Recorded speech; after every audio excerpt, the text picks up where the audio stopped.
मेनोपॉजच्या फेजमध्ये weight gain होणं हे अगदी खरं आहे आणि हे बऱ्याच बायकांना याचा सामना करावा लागतो आणि हे युज्युअल आहे. या स्टेजमध्ये बॉडीमध्ये अनेक चेंजेस होतात आणि त्यामधून सगळ्यात मोठा एक इल इफेक्ट म्हणजे की वजन वाढणे, स्टबर्न फॅट, आणि त्याच्याशी डील करणं जरा कठीण होऊन जातं. कारण तुम्ही वर्किंग असल्यामुळे तुम्हाला घरच्या ज्या काही जबाबदाऱ्या आहेत, नोकरी, मुलं, नवरा, ह्या सगळ्यांना बघून तुम्हाला तुमच्या स्वतःच्या वेटवर काम करणं पण हा एक एक्स्ट्रा एफर्ट होऊन जातो. याला नक्की कसं काय याच्याशी डील करायचं याच्याबद्दल तुमच्या मनामध्ये अनेक शंका कुशंका असतील. अनेकांनी पुष्कळ काही ट्राय केलं असेल, काही fast track methods, extreme diet, extreme workout, सगळे प्रयत्न करून पाहिले. रिझल्ट येतात, पण म्हणजे एक्स्ट्रीम डाएट किंवा एक्स्ट्रीम वर्कआउट हे इतकं डिफिकल्ट असतं की रिझल्ट आल्यानंतरही म्हणजे ते करताना सुद्धा अतिशय त्रास होतो त्या गोष्टींचा. आणि ज्यांनी रिझल्ट फार लवकर मिळतो ते ह्याच्यात असं पाहिलं जातं की रिझल्ट तर फास्ट मिळतो, पण त्याच्यानंतर ते आणखीन डबल म्हणजे रिबाउंड होतं आणि तेव्हा खूप फ्रस्ट्रेशन येतं. तर वेट तर वाढताय, बॉडीमध्ये चेंजेस होतात आहे, स्वतःकडे बघायची इच्छा होत नाही, लॅक ऑफ एनर्जी, व्हायटॅलिटी, रोजचे कामं करणं डिफिकल्ट होऊन जातं आणि शरीरामध्ये किती यंग बायकांना आजकाल नी पेन, जॉईंट पेन हे सगळं सुरू होऊन जातं. तर या सगळ्या गोष्टींना जर ऍड्रेस करायचं असेल तर तुम्हाला असं खरंच वाटतं का की फक्त डाएट घेतलं तर, डाएटिंग केलं तर होऊन जाईल, किंवा खूप एक्स्ट्रीम वर्कआउट केलं, जिम मध्ये तास, 2 तास, 3 तास लावले तर होऊन जाईल? तुम्ही स्वतः विचार करा की तुमची जी बॉडी आहे, तुम्हाला किती सवय आहे वर्कआउट करायची, तुम्ही कधी केलेलं आहे, किंवा तुम्ही डाएटिंग जर खूप स्ट्रिक्ट करता तर ते किती दिवस तुम्ही त्याला सहन करू शकता? काही दिवसानंतर हे जे एक्स्ट्रीम गोष्टी आहेत ह्या तुम्ही म्हणजे सस्टेन करू शकणार नाही आणि त्याच्यामुळे ते सोडल्यानंतर वजन परत जिथल्या तिथेच. तर याला उपाय काय? तर मी डॉक्टर सुनीता कुलकर्णी आणि सुनीताज फिटनेस अँड लाईफस्टाईलची मी क्रिएटर आहे. मी डेंटिस्ट आहे प्रोफेशनली, पण माझा 30 वर्षाचा रिसर्च अँड एक्सपिरियन्स आहे हेल्थ अँड वेलनेस स्पेसमध्ये.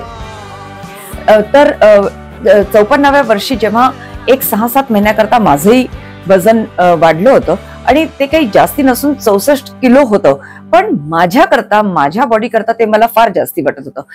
आणि मी खूप फिटनेस एन्थुझियास्ट असूनही मला म्हणजे किती वर्षानुवर्षापासून खाण्यावर कंट्रोल, योगा, वॉकिंग, जिमिंग हे सगळं करून सुद्धा मी पण माझं जेव्हा ते वजन वाढलं, पोट सुटलं, माझ्याही मनात हेच आलं की मी आधी कोणत्या गोळ्या घेऊ का, आणखी ती ग्रीन कॉफी ट्राय करू का, हर्बा लाईफ ट्राय करू, काय करू की लवकरात लवकर मला त्याचा काहीतरी निकाल मिळाला पाहिजे, माझं फटाफट वजन कमी झालं पाहिजे.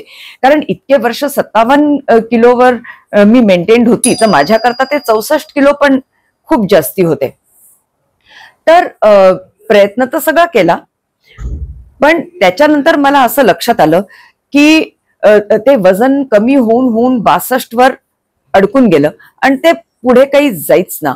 मग कारण माझा रिसर्च हा विषय आहे त्याच्यामुळे मी परत त्याच्यावर आणखीन रिसर्च केला आणि त्या ह्याच्यात मला लक्षात आलं की मी एक सिस्टम तयार केलं आणि त्याला मी व्हायटल 6 हे नाव दिलं. व्हायटल 6 मध्ये पहिली गोष्ट म्हणजे तुमची मनस्थिती, दुसरी गोष्ट म्हणजे तुमचं जे पोटाची किंवा गट हेल्थ ज्याला म्हणतात ते फार महत्वाचं आहे, कारण गट आणि ब्रेनचा पण खूप मोठा संबंध असतो. तिसरं म्हणजे डाएट, चौथं म्हणजे वर्कआउट, 5वं स्वतःच्या सेल्फ एस्टीम आणि कॉन्फिडन्सवर वर्क करणं आणि 6वं म्हणजे झोप.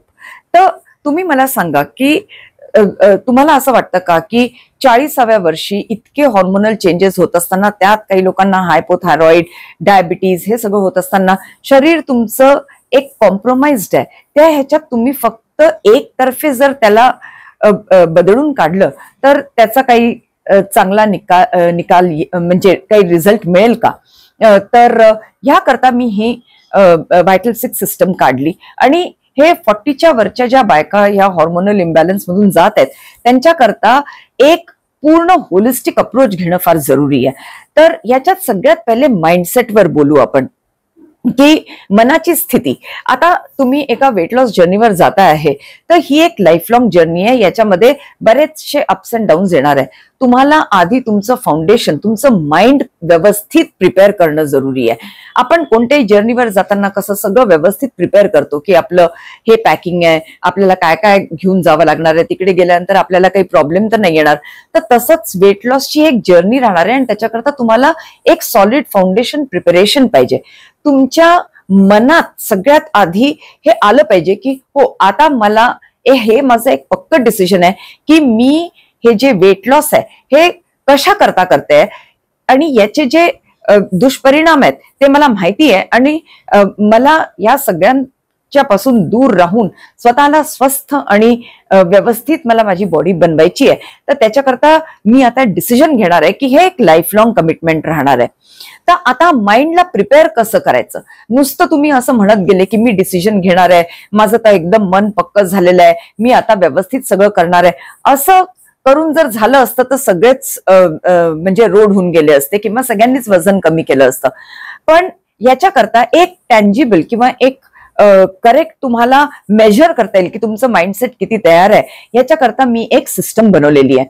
माइंडसेट जेव्हा पक्क होऊन जातं, तुमचं डिसिजन जेव्हा पक्क होतं, तेव्हा तुमचं जे ब्रेन आहे तिथूनच सगळी सुरुवात होते आणि ते प्रत्येक तुमच्या सेलला इन्फॉर्मेशन देतं की आता आपल्याला फॅट लॉस करता तयारी करायची आहे. आणि असं करता करता तुमच्या पूर्ण शरीराला जेव्हा ते सिग्नल्स मिळायला लागतात तेव्हा हा फॅट लॉसचा तुमचा जो जर्नी आहे हा सुरू होतो आणि मग तुमचे short term, medium term, long term goals पूर्ण होतात आणि तुम्ही एक डिसिजन घेता की नेहमी करता मला एक चांगलं व्यवस्थित शरीर पाहिजे, मन पाहिजे आणि याच्याकरता तुमचं प्रिपरेशन आहे. तर